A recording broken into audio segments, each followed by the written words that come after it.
มาแล้วเด้ออวยมาแล้วเสียงแซวแซว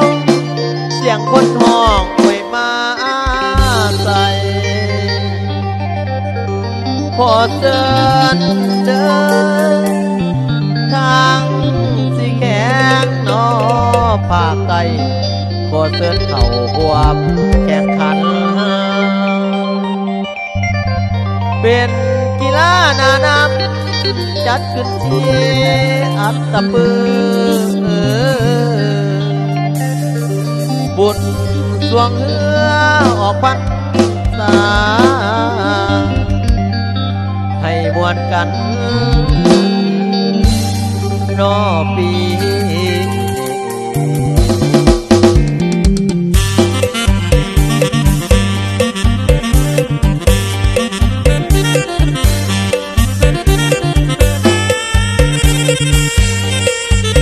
โยนั่งโย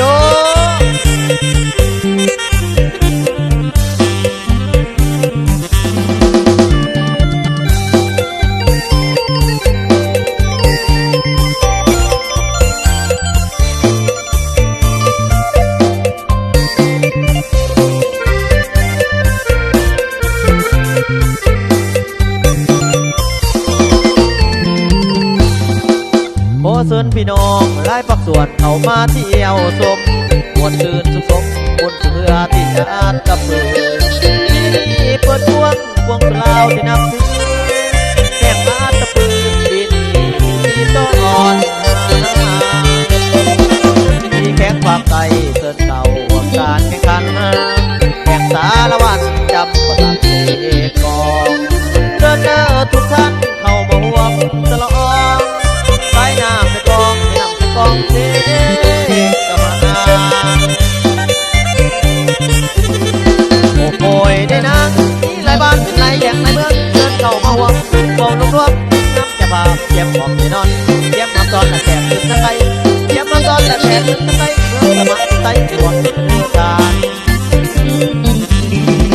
ให้ทุกตำลาเดินทางทุกคนที่มา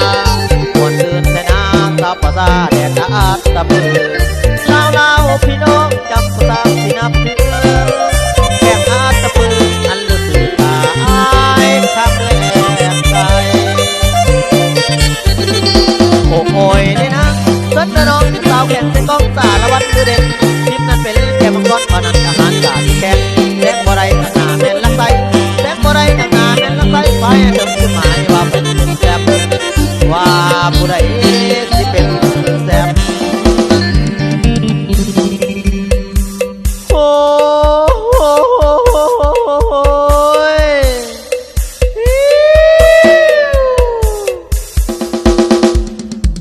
เฮ้ยสาวเฮ้ยสาวเฮ้ยสาวเฮ้ยนางกินบางแก้มบองแก้มแดงองตองเป็นลูกสาวไผ่สนใจไอ้บอที่ไผ่เอื้อสวงพอต้องเป็นห่วงเอาอัดตะปือไอ้นี่ก็คือพุทธวันผู้แต่งมาเด้อไอ้ขึ้นแข้งเสียไอ้ในเด้อเสียไอ้ในเด้อโอ้ยอัดตะปืออัดตะปืออัดตะปือโอ้ย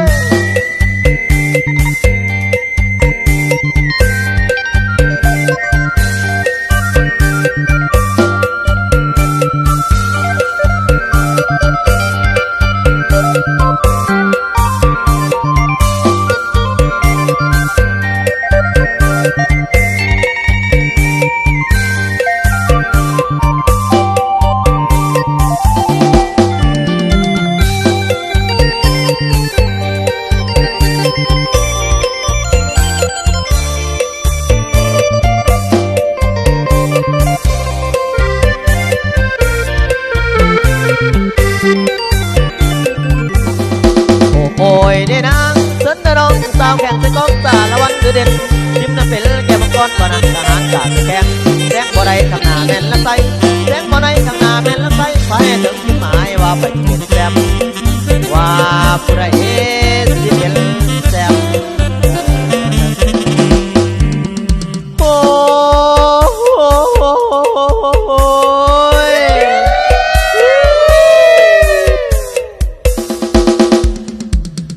สาวเอ้ยสาว สาว